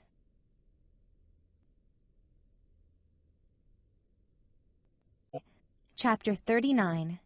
Deals with Weddings. Anne felt that life partook of the nature of an anticlimax during the first few weeks after her return to Green Gables. She missed the merry comradeship of Patty's Place. She had dreamed some brilliant dreams during the past winter, and now they lay in the dust around her. In her present mood of self-disgust, she could not immediately begin dreaming again, and she discovered that, while solitude with dreams is glorious, solitude without them has few charms. She had not seen Roy again after their painful parting in the park pavilion, but Dorothy came to see her before she left Kingsport. "I'm awfully sorry you won't marry Roy," she said. "I did want you for a sister, but you're quite right. It would bore you to death. I love him, and he is a dear sweet boy, but he really isn't a bit interesting. He looks as if he ought to be, but he isn't." "This won't spoil our friendship, will it, Dorothy?" Anne had asked wistfully. "No, indeed. You're too good to lose. If I can't have you for a sister, I mean to keep you as a chum anyway. But don't fret over Roy. He's feeling terrible just now. I have to listen to his outpourings every day. But he'll get over it. He always does." "Oh, always?" said Anne, with a slight change of voice. "So he has got over it before?" "Dear me, yes," said Dorothy frankly. "Twice before, and he raved to me just the same both times. Not that the others actually refused him. They simply announced their engagements to someone else. Of course, when he met you, he vowed to me that he'd never really loved before, that the previous affairs had been merely boyish fancies. But I don't think you need to worry." Anne decided not to worry. Her feelings were a mixture of relief and resentment. Roy had certainly told her she was the only one he had ever loved. No doubt he believed it, but it was a comfort to feel that she had not, in all likelihood, ruined his life. There were other goddesses, and Roy, according to Dorothy, must needs be worshipping at some shrine. Nevertheless, life was stripped of several more illusions, and Anne began to think drearily that it seemed rather bare. She came down from the porch gable on the evening of her return with a sorrowful face. "What has happened to the old Snow Queen, Marilla?" "Oh, I knew you'd feel bad over that," said Marilla. "I felt bad myself. That tree was there ever since I was a young girl. It blew down in the big gale we had in March. It was rotten at the core." "I'll miss it so," grieved Anne. "The porch gable doesn't seem the same room without it. I'll never look from its window again without a sense of loss. And oh, I never came home to Green Gables before that Diana wasn't here to welcome me." "Diana has something else to think of just now," said Mrs. Lynde significantly. "Well, tell me all the Avonlea news," said Anne, sitting down on the porch steps, where the evening sunshine fell over her hair in a fine golden rain. "There isn't much else except what we wrote you," said Mrs. Lynde. "I suppose you haven't heard that Simon Fletcher broke his leg last week? It's been a great thing for his family. They're getting 100 things done that they've always wanted to do but couldn't as long as he was about, the old crank." "He came of an aggravating family," remarked Marilla. "Aggravating? Well, rather. His mother used to get up at prayer meeting and tell all her children's shortcomings and ask prayer for them. Of course it made them mad, and worse than ever." "You haven't told Anne the news about Jane," suggested Marilla. Oh, Jane, sniffed Mrs. Lynde. Well, she conceded grudgingly. Jane Andrews is home from the West, come last week, and she's going to be married to a Winnipeg millionaire. You may be sure Mrs. Harmon lost no time in telling it far and wide. Dear old Jane, I'm so glad, said Anne heartily. She deserves the good things of life. Oh, I ain't saying anything against Jane. She's a nice enough girl. But she isn't in the millionaire class. And you'll find there's not much to recommend the man but his money, that's what. Mrs. Harmon says he's an Englishman, who has made his money in mines, but I believe he'll turn out to be a Yankee. He certainly must have money, for he has just showered Jane with jewelry. Her engagement ring is a diamond cluster so big that it looked like a plaster on Jane's fat paw. Mrs. Lynde could not keep some bitterness out of her tone. Here was Jane Andrews, that plain little plodder, engaged to a millionaire, while Anne, it seemed, was not yet bespoken by anyone, rich or poor. And Mrs. Harmon Andrews did brag insufferably. "What has Gilbert Blythe been doing to at college?" asked Marilla. "I saw him when he came home last week, and he is so pale and thin I hardly knew him." "He studied very hard last winter," said Anne. "You know he took high honors in classics and the Cooper Prize. It hasn't been taken for 5 years, so I think he's rather run down. We're all a little tired." "Anyhow, you're a B.A., and Jane Andrews isn't, and never will be," said Mrs. Lynde with gloomy satisfaction. A few evenings later Anne went down to see Jane, but the latter was away in Charlottetown. "Getting sewing done," Mrs. Harmon informed Anne proudly. "Of course an Avonlea dressmaker wouldn't do for Jane under the circumstances." "I've heard something very nice about Jane," said Anne. "Yes, Jane has done pretty well, even if she isn't a B.A.," said Mrs. Harmon with a slight toss of her head. "Mr. Inglis is worth millions, and they're going to Europe on their wedding tour. When they come back they'll live in a perfect mansion of marble in Winnipeg. Jane has only one trouble. She can cook so well, and her husband won't let her cook. He is so rich he hires his cooking done. They're going to keep a cook and 2 other maids and a coachman and a man of all work. But what about you, Anne? I don't hear anything of your being married, after all your college going." "Oh," laughed Anne, "I'm going to be an old maid. I really can't find anyone to suit me." It was rather wicked of her. She deliberately meant to remind Mrs. Andrews that if she became an old maid, it was not because she had not had at least one chance of marriage. But Mrs. Harmon took swift revenge. "Well, the over-particular girls generally get left, I notice. And what's this I hear about Gilbert Blythe being engaged to a Miss Stewart? Charlie Sloane tells me she is perfectly beautiful. Is it true?" "I don't know if it is true that he is engaged to Miss Stewart," replied Anne, with Spartan composure. "But it is certainly true that she is very lovely." "I once thought you and Gilbert would have made a match of it," said Mrs. Harmon. "If you don't take care, Anne, all of your bows will slip through your fingers." Anne decided not to continue her duel with Mrs. Harmon. You could not fence with an antagonist who met rapier thrust with a blow of battle-axe. "Since Jane is away," she said, rising haughtily, "I don't think I can stay longer this morning. I'll come down when she comes home." "Do," said Mrs. Harmon effusively. "Jane isn't a bit proud. She just means to associate with her old friends the same as ever. She'll be real glad to see you." Jane's millionaire arrived the last of May and carried her off in a blaze of splendor. Mrs. Lynde was spitefully gratified to find that Mr. Inglis was every day of 40, and short and thin and grayish. Mrs. Lynde did not spare him in her enumeration of his shortcomings, you may be sure. "It will take all his gold to gild a pill like him, that's what," said Mrs. Rachel solemnly. "He looks kind and good-hearted," said Anne loyally, "and I'm sure he thinks the world of Jane." "Humph," said Mrs. Rachel. Phil Gordon was married the next week, and Anne went over to Bolingbroke to be her bridesmaid. Phil made a dainty fairy of a bride, and the Reverend Joe was so radiant in his happiness that nobody thought him plain. "We're going for a lover's saunter through the land of Evangeline," said Phil. "and then we'll settle down on Patterson Street. Mother thinks it is terrible. She thinks Joe might at least take a church in a decent place. but the wilderness of the Patterson slums will blossom like the rose for me, if Joe is there. Oh, Anne, I'm so happy my heart aches with it. Anne was always glad in the happiness of her friends, but it is sometimes a little lonely to be surrounded everywhere by a happiness that is not your own. And it was just the same when she went back to Avonlea.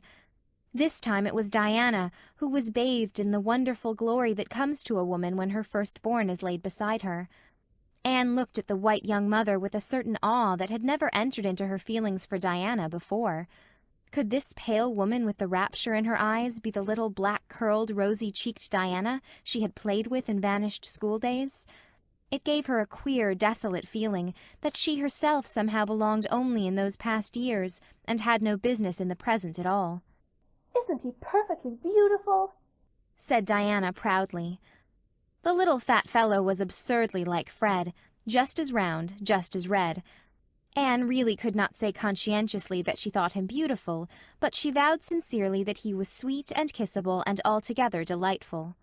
"Before he came I wanted a girl, so that I could call her Anne," said Diana. "but now that little Fred is here I wouldn't exchange him for a million girls. He just couldn't have been anything but his own precious self." "Every little baby is the sweetest and the best," quoted Mrs. Allen gaily. "If little Anne had come, you'd have felt just the same about her." Mrs. Allen was visiting in Avonlea for the first time since leaving it. She was as gay and sweet and sympathetic as ever. Her old girl-friends had welcomed her back rapturously. The reigning minister's wife was an estimable lady, but she was not exactly a kindred spirit. "I can hardly wait till he gets old enough to talk," sighed Diana. "I just long to hear him say 'Mother.' And oh, I'm determined that his first memory of me shall be a nice one. The first memory I have of my mother is of her slapping me for something I had done. I'm sure I deserved it, and Mother was always a good mother, and I love her dearly. But I do wish my first memory of her was nicer." "I have just one memory of my mother, and it is the sweetest of all my memories," said Mrs. Allen. "I was 5 years old, and I had been allowed to go to school one day with my 2 older sisters. When school came out, my sisters went home in different groups, each supposing I was with the other. Instead, I had run off with a little girl I had played with at recess. We went to her home, which was near the school, and began making mud pies. We were having a glorious time when my older sister arrived, breathless and angry. "You naughty girl," she cried, snatching my reluctant hand and dragging me along with her. "Come home this minute. Oh, you're going to catch it. Mother is awful cross. She's going to give you a good whipping." I had never been whipped. Dread and terror filled my poor little heart. I have never been so miserable in my life as I was on that walk home. I had not meant to be naughty. Feemy Cameron had asked me to go home with her, and I had not known it was wrong to go. And now I was to be whipped for it. When we got home, my sister dragged me into the kitchen, where Mother was sitting by the fire in the twilight. My poor wee legs were trembling so that I could hardly stand, and Mother just took me up in her arms, without one word of rebuke or harshness, kissed me and held me close to her heart. "I was so frightened you were lost, darling," she said tenderly. I could see the love shining in her eyes as she looked down on me. She never scolded or reproached me for what I had done, only told me I must never go away again without asking permission. She died very soon afterwards. That is the only memory I have of her. Isn't it a beautiful one? Anne felt lonelier than ever as she walked home, going by way of the Birch Path and Willowmere. She had not walked that way for many moons. It was a darkly purple, bloomy night. The air was heavy with blossom fragrance, almost too heavy. The cloyed senses recoiled from it as from an over-full cup. The birches of the path had grown from the fairy saplings of old to big trees. Everything had changed. Anne felt that she would be glad when the summer was over and she was away at work again. Perhaps life would not seem so empty then. "I've tried the world, it wears no more the colouring of romance it wore," sighed Anne, and was straightway much comforted by the romance in the idea of the world being denuded of romance. End of chapter 39.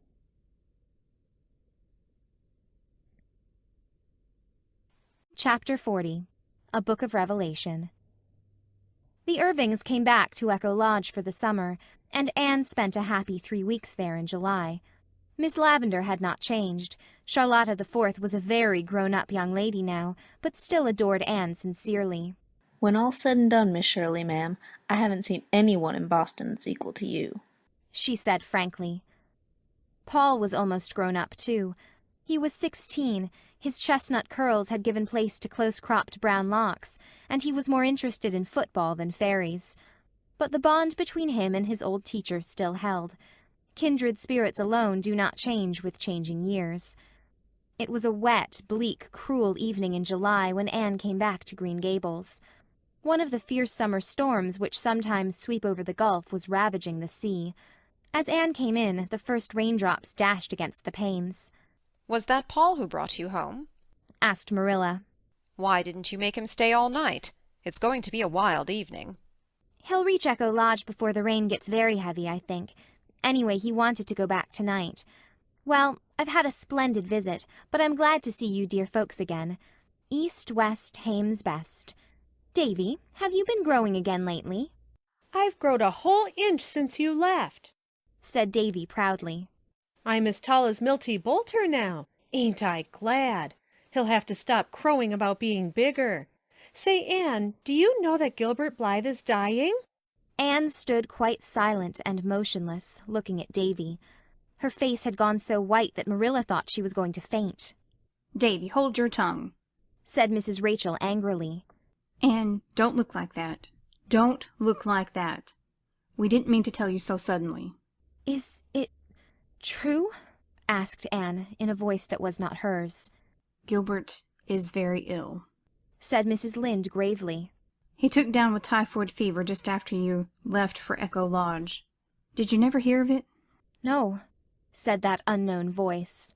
"It was a very bad case from the start. The doctor said he'd been terrible run down. They've a trained nurse and everything's been done. Don't look like that, Anne. While there's life, there's hope." "Mr. Harrison was here this evening, and he said they had no hope of him," reiterated Davy. Marilla, looking old and worn and tired, got up and marched Davy grimly out of the kitchen. "Oh, don't look so, dear," said Mrs. Rachel, putting her kind old arms about the pallid girl. "I haven't given up hope. Indeed I haven't. He's got the Blythe constitution in his favor, that's what." Anne gently put Mrs. Lynde's arms away from her, walked blindly across the kitchen, through the hall, up the stairs to her old room. At its window she knelt down, staring out unseeingly. It was very dark. The rain was beating down over the shivering fields. The haunted woods was full of the groans of mighty trees wrung in the tempest, and the air throbbed with the thunderous crash of billows on the distant shore. And Gilbert was dying. There is a book of Revelation in everyone's life, as there is in the Bible. Anne read hers that bitter night, as she kept her agonized vigil through the hours of storm and darkness. She loved Gilbert, had always loved him. She knew that now.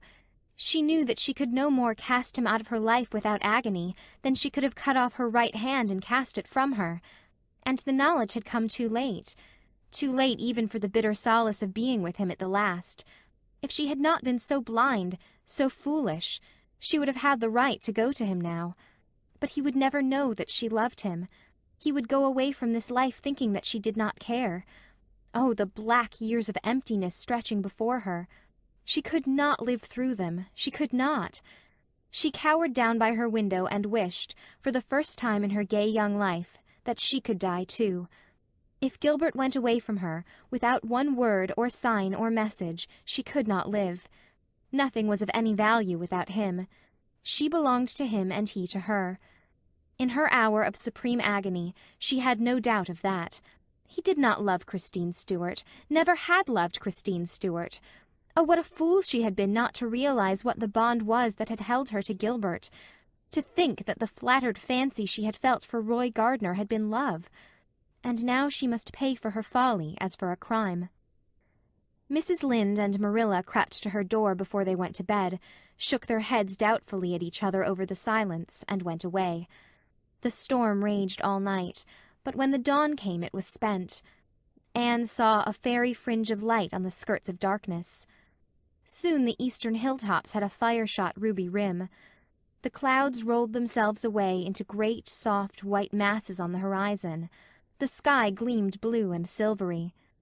A hush fell over the world. Anne rose from her knees and crept downstairs. The freshness of the rain-wind blew against her white face as she went out into the yard and cooled her dry, burning eyes. A merry, rollicking whistle was lilting up the lane. A moment later, Pacifique Buote came in sight. Anne's physical strength suddenly failed her. If she had not clutched at a low willow bough, she would have fallen. Pacifique was George Fletcher's hired man, and George Fletcher lived next door to the Blythes. Mrs. Fletcher was Gilbert's aunt. Pacifique would know Pacifique would know what there was to be known. Pacifique strode sturdily on along the red lane, whistling. He did not see Anne. She made 3 futile attempts to call him. He was almost past before she succeeded in making her quivering lips call, "Pacifique!" Pacifique turned with a grin and a cheerful good morning.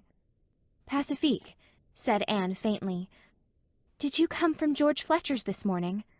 Sure, said Pacifique amiably. I got the word last night that my father, he was sick. It was so stormy that I couldn't go then, so I start very early this morning. I go in through the woods for shortcut. Did you hear how Gilbert Blythe was this morning? Anne's desperation drove her to the question. Even the worst would be more endurable than this hideous suspense. He's better, said Pacifique.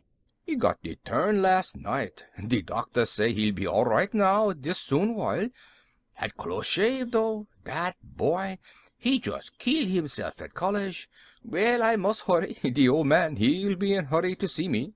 Pacifique resumed his walk and his whistle. Anne gazed after him with eyes where joy was driving out the strained anguish of the night. He was a very lank, very ragged, very homely youth, but in her sight he was as beautiful as those who bring good tidings on the mountains. Never, as long as she lived, would Anne see Pacifique's brown, round, black-eyed face without a warm remembrance of the moment when he had given to her the oil of joy for mourning. Long after Pacifique's gay whistle had faded into the phantom of music and then into silence far up under the maples of Lover's Lane, Anne stood under the willows, tasting the poignant sweetness of life when some great dread has been removed from it. The morning was a cup filled with mist and glamour. In the corner near her was a rich surprise of new-blown, crystal-dewed roses. The trills and trickles of song from the birds in the big tree above her seemed in perfect accord with her mood. A sentence from a very old, very true, very wonderful book came to her lips. "Weeping may endure for a night, but joy cometh in the morning." End of chapter 40.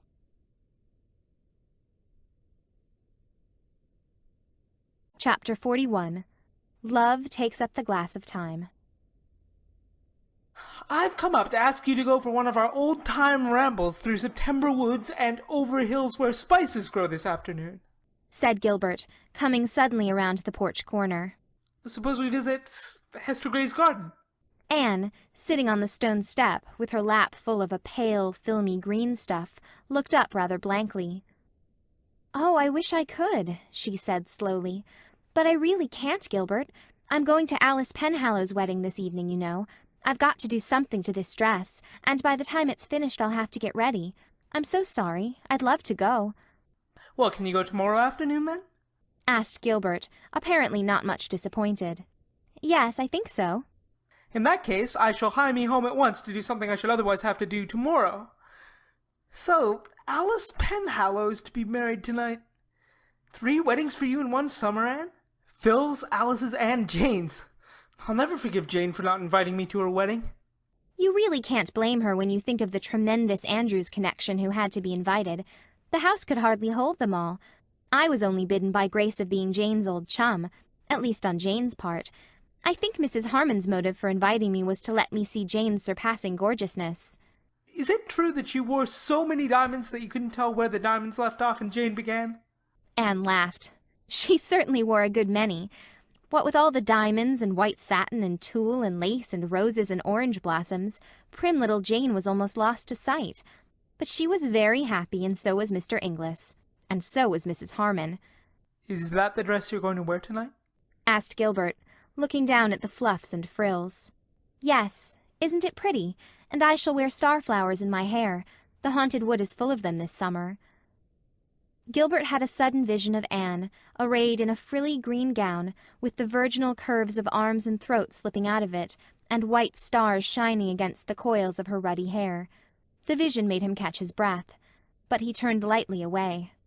Well, I'll be up tomorrow. Hope you'll have a nice time tonight. Anne looked after him as he strode away, and sighed. Gilbert was friendly, very friendly, far too friendly. He had come quite often to Green Gables after his recovery, and something of their old comradeship had returned. But Anne no longer found it satisfying.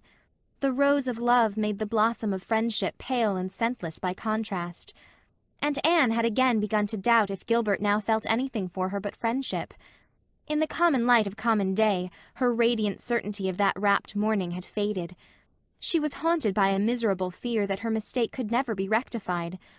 It was quite likely that it was Christine whom Gilbert loved after all.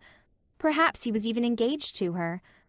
Anne tried to put all unsettling hopes out of her heart, and reconcile herself to a future where work and ambition must take the place of love. She could do good, if not noble, work as a teacher, and the success her little sketches were beginning to meet with in certain editorial sanctums augured well for her budding literary dreams. But... Anne picked up her green dress and sighed again. When Gilbert came the next afternoon, he found Anne waiting for him, fresh as the dawn and fair as a star, after all the gaiety of the preceding night. She wore a green dress, not the one she had worn to the wedding, but an old one, which Gilbert had told her at a Redmond reception he liked especially. It was just the shade of green that brought out the rich tints of her hair, and the starry grey of her eyes, and the iris-like delicacy of her skin.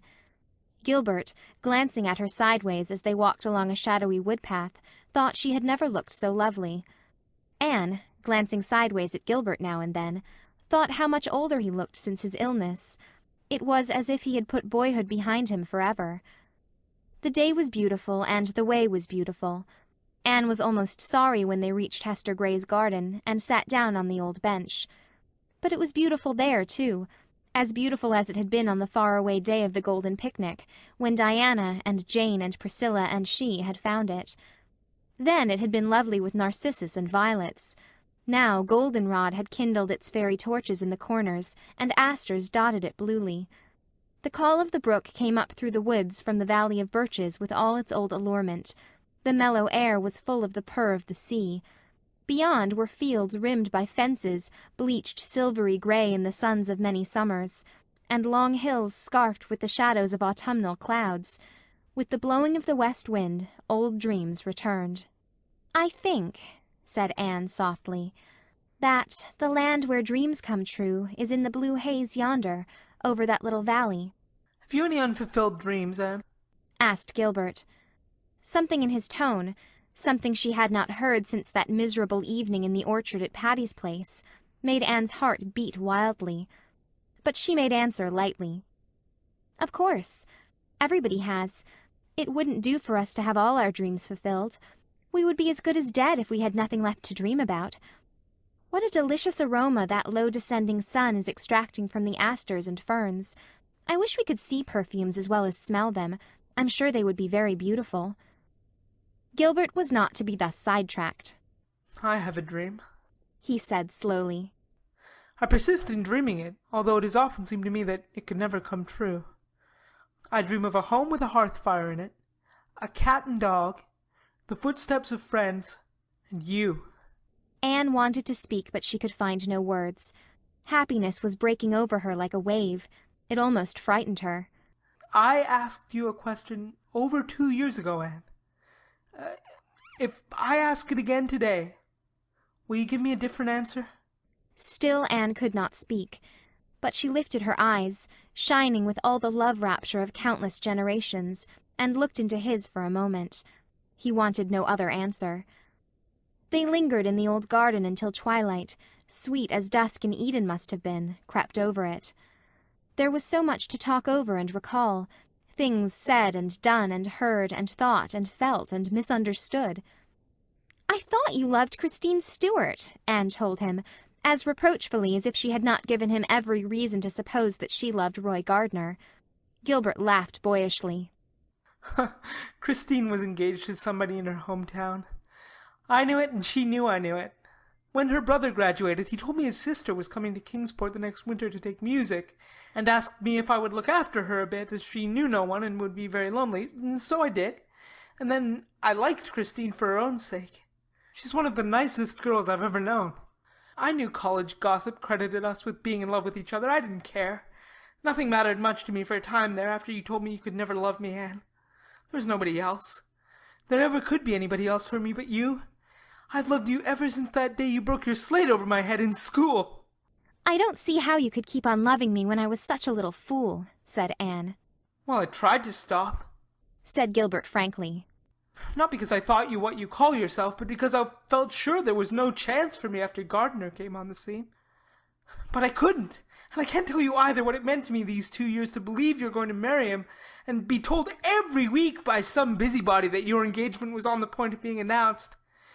I believed it until one blessed day when I was sitting up after the fever. I got a letter from Phil Gordon, Phil Blake, rather, in which she told me there was really nothing between you and Roy, and advised me to try again. Well, the doctor was amazed at my rapid recovery after that. Anne laughed, then shivered. I can never forget the night I thought you were dying, Gilbert. Oh, I knew then, and I thought it was too late. But it wasn't, sweetheart. Oh, and this makes up for everything, doesn't it? Let's resolve to keep this day sacred to perfect beauty all our lives for the gift it has given us. It's the birthday of our happiness, said Anne softly. I've always loved this old garden of Hester Gray's, and now it will be dearer than ever. But I'll have to ask you to wait a long time, Anne, said Gilbert sadly. It will be 3 years before I'll finish my medical course. And even then there'll be no diamonds, sunbursts, and marble halls. Anne laughed. I don't want sunbursts and marble halls. I just want you. You see, I'm quite as shameless as Phil about it. Sunbursts and marble halls may be all very well, but there is more scope for imagination without them. And as for the waiting, that doesn't matter. We'll just be happy, waiting and working for each other. And dreaming. Oh, dreams will be very sweet now. Gilbert drew her close to him and kissed her.